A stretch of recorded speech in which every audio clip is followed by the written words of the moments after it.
itu mah orang dia kan nggak tahu ya, kita namanya orang di bawah, ada lagi pelantaranya begini, sehingga nggak tahu tahun 200, oke kan apa 200 kalau mau dijual, kita udah hubungin 200, nyatanya kagak, nggak ada. Itu jadi kayak permainan gitu. Tanah makin lama diuruk Pak, makin diuruk. Saya kan udah bilang Pak Wisnu, tanah diuruk. Terus nanti gimana nih Pak? Lu lawan dong RA, mau lawan gimana? Orang situ preman semua. Artinya Pak Wisnu cuma mau dibayar 4,5 miliar dari 8 hektar. Berarti kan saya hitung itu kan cuma jatuh 50.000 Pak.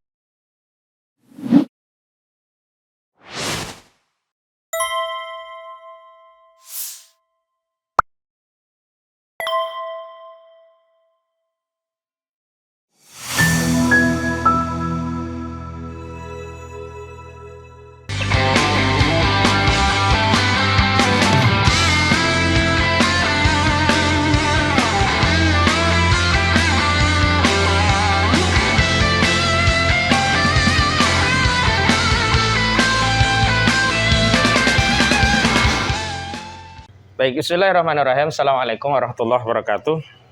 Alhamdulillah, kami di sini dari tim advokasi MOR PTR melawan oligarki rakus perampas tanah rakyat.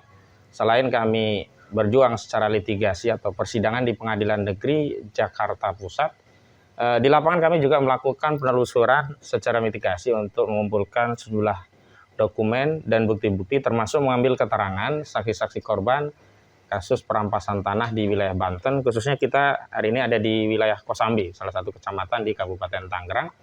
Dan hari ini kami ingin menggali keterangan langsung dari korban perampasan tanah yang sudah sejak 2015 tanahnya sudah menjadi perumahan PIK 2, tapi tidak pernah mendapatkan pembayaran sepeser pun.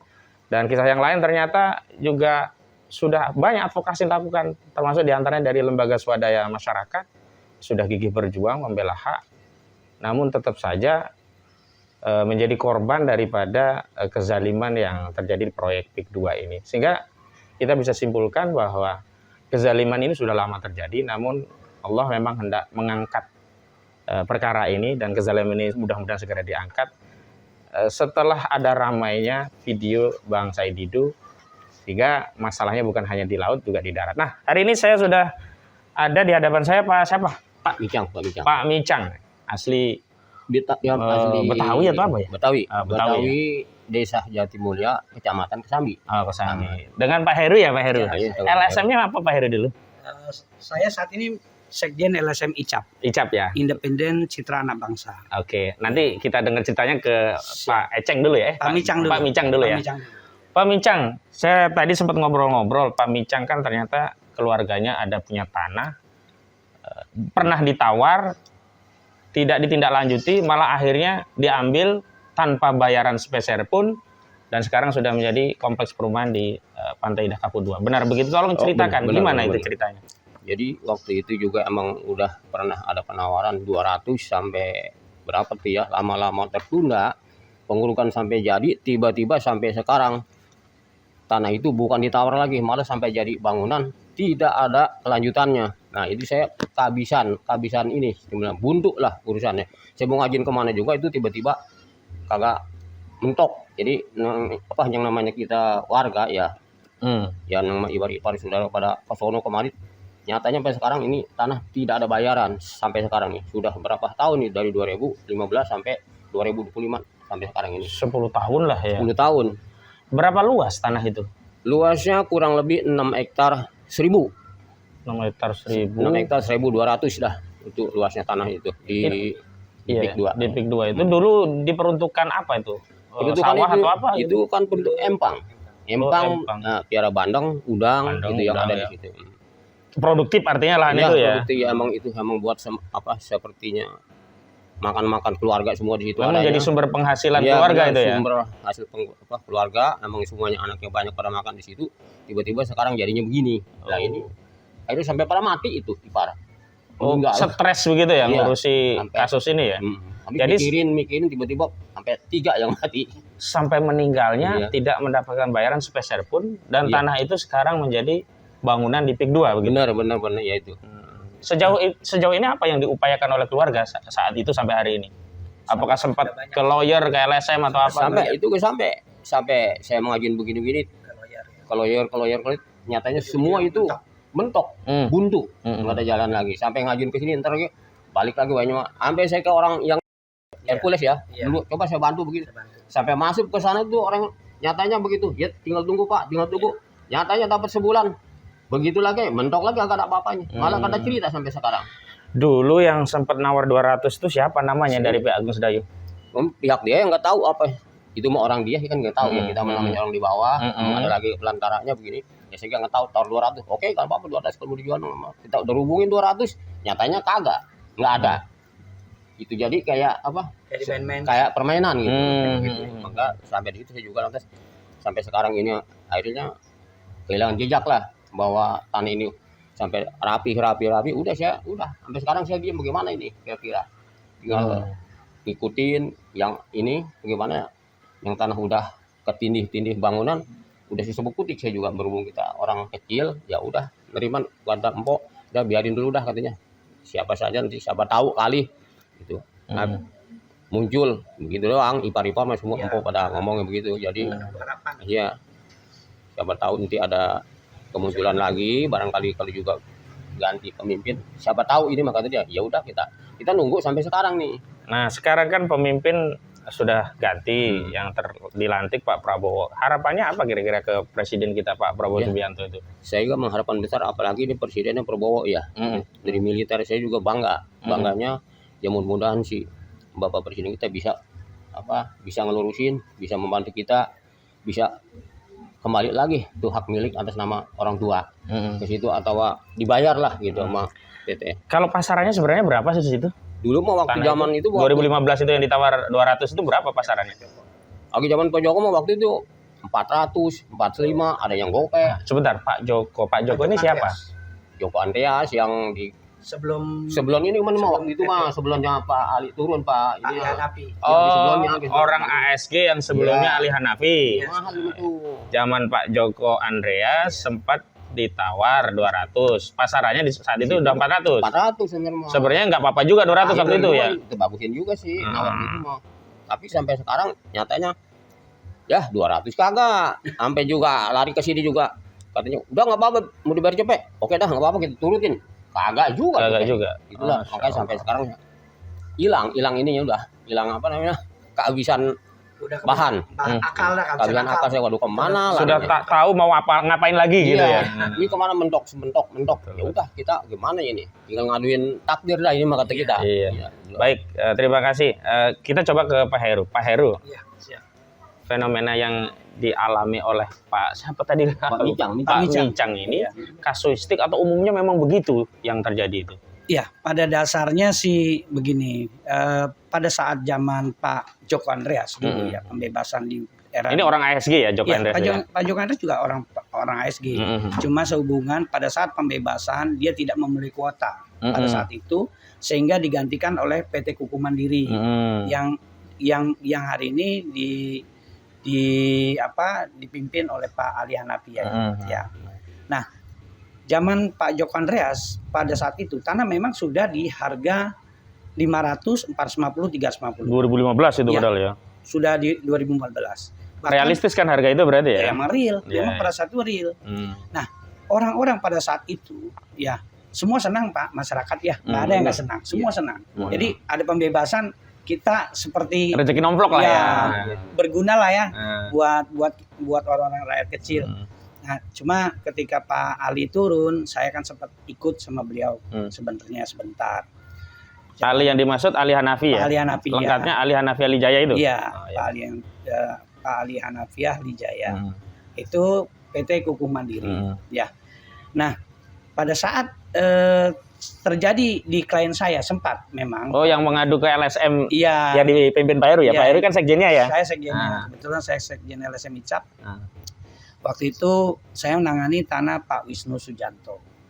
Nah, Pak Wisnu Sujanto pada saat itu sudah ditawar sama Pak Joko Andres itu 500. Cuma Pak Wisnu tidak mau. Maunya di 750. Ya, dulu itu saya memang menangani itu, Pak. Dan saya memang ada kuasanya dari Pak Wisnu. Memang saya didelegasikan langsung oleh Pak Wisnu untuk menyelesaikan tanah tersebut. Memang sedikit tanah ada masalah. Tapi saya berpijak pada putusan pidananya Pak Wisnu Sujanto yang menjelaskan bahwa itu memang mutlak punya Pak Wisnu. Clear lah itu ya, punya Pak Wisnu. Pada saat ditawar sama Pak Ali, waktu itu 200.000, saya sampaikan ke Pak Wisnu. Saya domelin sama Pak Wisnu. 500 aja nggak diterima ya? Nah, Pak Wisnu mau gini, lu kan tahu sendiri. Waktu itu gua ditawar berapa? 500 kan? Lu tahu. Lah sekarang Pak Ali mau nawar 200. Iya Pak, saya cuma menyampaikan aja. Penyampaian dari Pak Ali ya begitu. Nah, tiba-tiba ketika Pak Wisnu mau ya, pada saat berikutnya ya, karena memang tanah kondisi udah mau diuruk Pak, terus diuruk daripada nggak jadi cuan lah ya, ibaratnya daripada nggak jadi duit kan. Pak Wisnu bilang udah dah 200 nggak apa-apa, kasihlah nih saya 200. Saya sampaikan dong ke Pak Ali, Pak Ali ini Pak Wisnu mau 200. Pak Ali bilang saya nggak, hari ini nggak mau 200, maunya 150. Aduh kok 150.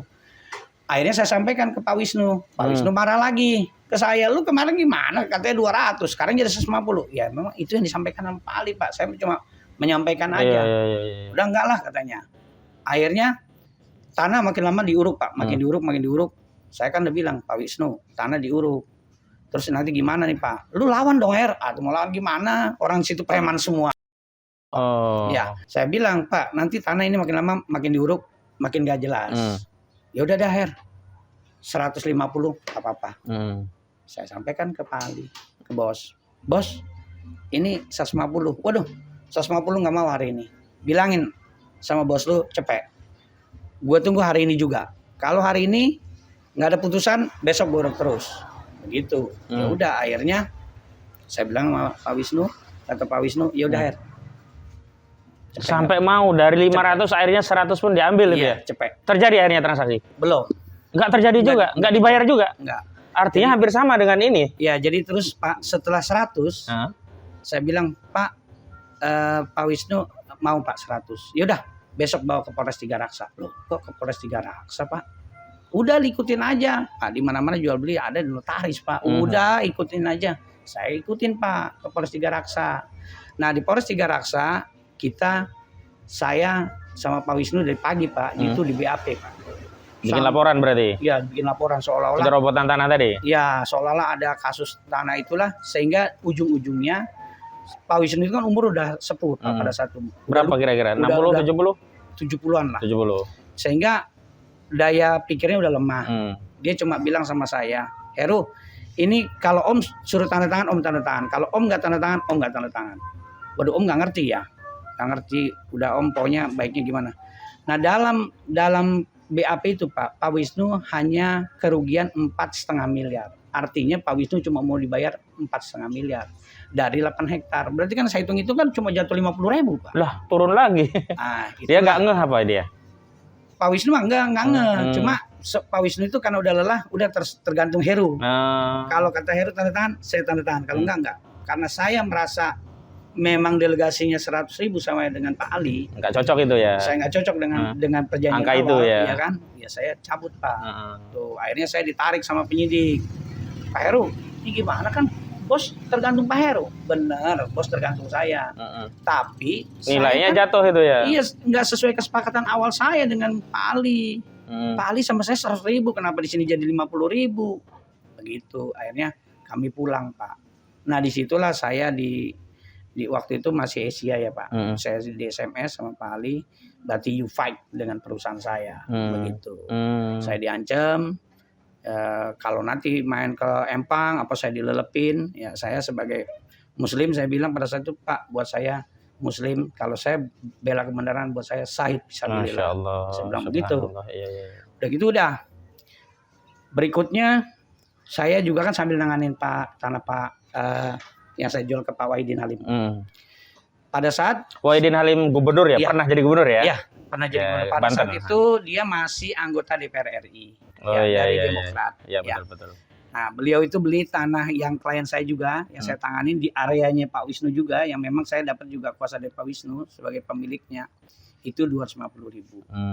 Nah, memang sedikit ada masalah perselisihan, sebenarnya perselisihan pribadi para Keluarga lah ya. Internal lah ya. internal ini Pak, para mediator sebenarnya. Bukan keluarga, para mediator. Oh, bagi-bagi Iya, bagi-bagi berkahnya kurang berkah. Betul. Nah, akhirnya berperkara. Padahal Pak Wahidin Halim itu memang dia sudah sedikit sudah mau melunasi Pak. Tapi memang tersisa 1,95 sesuai putusannya, sesuai pengakuannya dupliknya Pak Nael ya sebagai pengacaranya Pak Wahidin yang menyatakan dia hanya kekurangan 1,95 miliar. Sudah dibayar belum tuh? Saat ini belum. Nah, saya ingatkan Pak Wahidin Halim, kan Bapak sudah purna tugas. Legasi di purna tugas, tolong selesaikan hak-hak hamba. Karena di akhirat nanti nggak akan masuk surga kalau hak-hak hamba ini belum ditunaikan. Termasuk hak hamba itu adalah kewajiban untuk membayar, itu jadi hutang. Sehingga agar husnul khotimah, ya namanya manusia kalau nggak mati mau kemana lagi Pak Wahidin. Nah, saya hanya empati saja kepada kawan-kawan RCTI juga di situ, ada rombongan calon tanahnya juga di situ. Begitu, lanjut ya. Betul. Ya, jadi memang Pak Wahidin beli waktu itu Pak sebelum Pak Alianap itu sudah di 250 gitu. Jadi terus dia jual lagi nggak? Dia sekarang saat ini informasi sudah jual ke Agung Sedayu. Berapa dia dapat? Informasi yang saya dengar kata 500.000. Apalagi 500.000 cuan 100% itu ya. Ya. Makanya dari pertimbangan itu sebenarnya sih ada ketimpangan jual beli Pak sebenarnya kalau saya lihat ya, perselisihan jual beli dari zaman Pak Joko sekian, Pak Wahidin. Tapi whatever kan sudah ada putusan pengadilan sebenarnya kan? Sudah ada putusan 250. Lah iya. Ada putusannya Pak. Artinya kan kewajiban Pak Wahidin tetap harus ditunaikan kan? Iya. 250. Jadi itu aja sih Pak yang sepengalaman saya yang saya tanganin di daerah wilayah saya ini. Berarti modusnya itu ada penekanan ya? Ya kalau nggak mau harga dia malah diturunin bukan dinaikin kalau mau nego ya? Iya betul. Dan kalau nggak mau tetap diuruk oleh mereka? Diuruk. Dan sekarang semua sudah jadi bangunan sekarang? Sudah. Oh. Tahun berapa kalau Pak Heru itu yang kliennya? 2015. Oh hampir sama juga dengan beliau ya? Sama. 2015. Nggak jauh. Memang itu sebaktian Pak. Jadi Empang itu sama Empang Kama ini sama. Oh. Cuma Kama ada di Salembaran Jaya, saya ada di Desa Lemo. Itu perbatasan ya, Salembaran sama Lemo itu ya? Iya. Kecamatannya sama-sama Kosambi? Enggak, kecamatannya Teluk Naga Pak. Oh, yang Lemo itu Teluk Naga ya? Lemo Teluk Naga. Berarti perbatasan desa dan perbatasan kecamatan itu ya? Oh, iya. Nah ini kan seperti Encang tadi, kan kita mau nggak mau kan mengadunya kan kepada pemimpin kita. Iya. Dan hari ini memang qadarullah pemimpin kita ya Presiden kita Prabowo Subianto. Apa harapan Pak Heru kepada Pak Prabowo yang hari ini mudah-mudahan melihat atau setidaknya orang-orangnya Pak Prabowo sehingga pesan-pesan dari rakyat yang terzalim ini bisa sampai kepada beliau gitu. Ya, saya sampaikan kepada Pak Prabowo. Pada dasarnya kami sebagai masyarakat atau lembaga yang ada di wilayah Kabupaten Tangerang ini tidak alergi Pak dengan pembangunan. Ya, tidak alergi. Bahkan kami mendukung. Bahkan dari amdal-amdalnya TIK Tangerang International City dulu, ya sebelum ada PIK ini, itu kita Pak yang merekomendasi LSM kami. Nah, cuma cara-cara pembebasannya Pak, itu yang merasa kami berkeberatan. Ya, yang dimana dengan cara-cara arogansi, dengan cara pemaksaan, ya. Contoh kemarin Pak, saya kasih gambarannya kemarin kecelakaan. Sebenarnya kalau menurut saya itu tumpahan segala emosi. Kemarahan yang terpendam selama ini. Betul. Tumpahan semua emosi yang ada, jadi masyarakat ini benar-benar meluap. Kalau hari ini terus diteruskan PIK 2 ini dengan terus, itu sama dengan Pak PIK 2 ini membangun bom waktu. Yang sekali waktu akan meledak. Nah, efeknya kasihan nanti penghuninya Pak, yang nggak ngerti apa-apa. Yang beli bener-bener pakai duit ya. Yang beli bener-bener pakai duit. Iya. Tiba-tiba dia nggak tahu menau. Diambil pemilik yang asal ya. Jadi mendapat kemarahan dari masyarakat ya. Khawatir kita kejadian ke 98 Pak. Iya. Contoh kayak gitu. Emosi meluap. Kita kan nggak mau begitu Pak. Kita mau negara kita ini aman. Semoga Pak Prabowo bisa mendengarkan keluh kesah dari masyarakat yang ada di Tangerang Utara ini. Ya, kalau ada kami kan juga menggugat nih, Ya. Pak Heru. Siap. Di antara tuntutan itu adalah kita minta status PSN yang dicabut dan dilakukan evaluasi. Ya. Dihentikan dulu lah. Ya, Biar jangan nguruk-nguruk semaunya begitu. ya, evaluasi, Pandangan Pak Heru gimana terkait ini? Ya, saya sangat mendukung Pak kalau adanya evaluasi. Evaluasi, Ya, saya sangat mendukung Bapak. Jadi bisa mengkaji kembali kan. Sebenarnya apa sih yang menjadi permasalahan Ya. polemik ini? Ya, Yang dimaksud PSN Pak, setahu saya nih Pak, yang diberikan PSN kan bukan hanya PIK 2 Pak, ya. banyak seperti BSD, Sumarekon diberikan PSN, tapi mereka tidak ada konflik. Kalau PIK 2 ini ya Ada memang beda. konflik. Iya. Ada apa? Ada apa begitu Nah, ya, itu. betul. Berarti kan ada sesuatu, masalah, ada ya. masalah. Betul. Nah, mungkin apakah dengan cara-cara mendapatkannya yang tidak Seperti baik, yang tadi baru Ya. diceritakan tadi ya. yang belum dibayar tiba-tiba sudah diuruk, ya kan? Iya. Itu Pak, saya rasa itu. PSN bagus Pak. Ya di mana-mana bagus, maksudnya tidak ada konflik. Kenapa di sini ada konflik? Jadi ada ibarat ada polemik ya, ada permasalahan itu. Saya rasa itu Pak. Baik.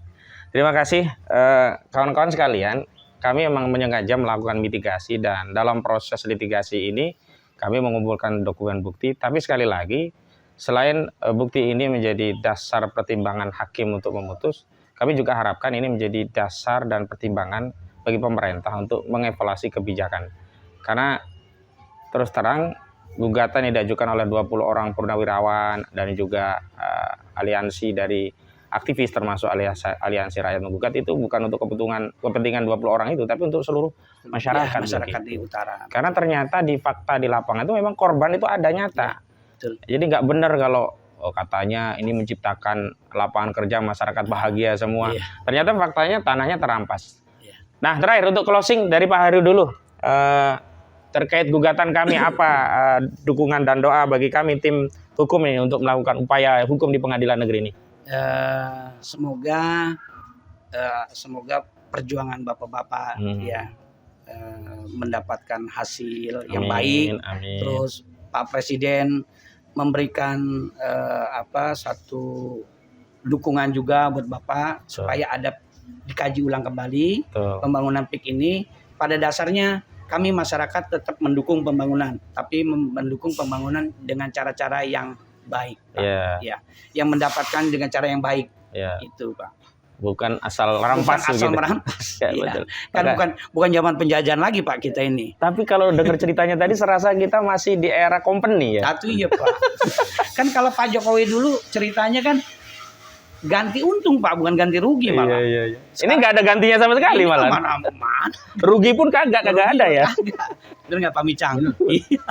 Oke, terima kasih Pak Heru. Sekarang Pak Micang, silakan Pak Micang, harapannya kepada Presiden kan sudah. Kira-kira masyarakat yang lain yang mengalami Pak Micang itu ada juga di sini atau jangan-jangan banyak juga begitu?